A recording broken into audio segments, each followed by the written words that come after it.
Romans 5:9 should give us a sense of security, of assurance of our future, something we can hope in because of what Jesus has done. Romans 5:9 says, "Since therefore we have now been justified by his blood, much more shall we be saved by him from the wrath of God."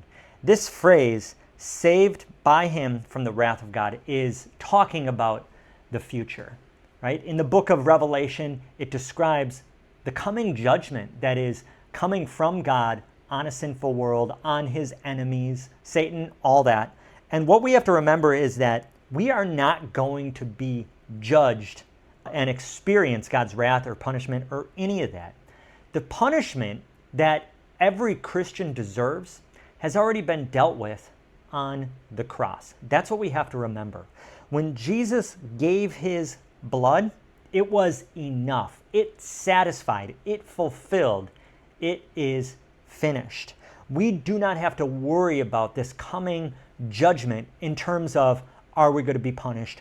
Are we going to be judged inadequate? Are we going to be judged unworthy? Are we going to be judged lacking and spend the rest of eternity apart from God? No, because of Christ, we do not have to worry about that coming judgment. In fact, the way a believer should think of judgment is our lives will be judged and we will receive rewards based on our faithfulness. Think of the parable of the talents and the parable of the sower, where there's a harvest and there's multiple levels of harvest, right? So that is what's coming for us, rewards based on our faithfulness.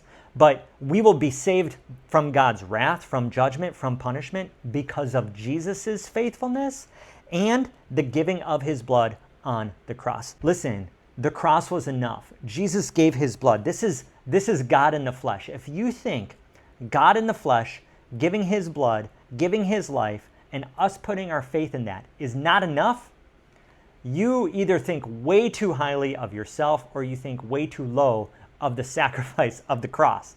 It's an amazing demonstration of God's love, which we looked at in verse 8, and it's an amazing demonstration of what was required to deal with our sin. And I'm just here to remind you that it was enough.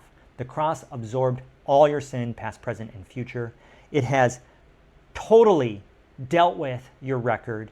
And in Christ, you do not need to worry about, am I enough? Am I not enough? Jesus in your place was enough. That is where your hope lies. That is where your trust needs to be. Not on what you can do, but on what Christ has already done.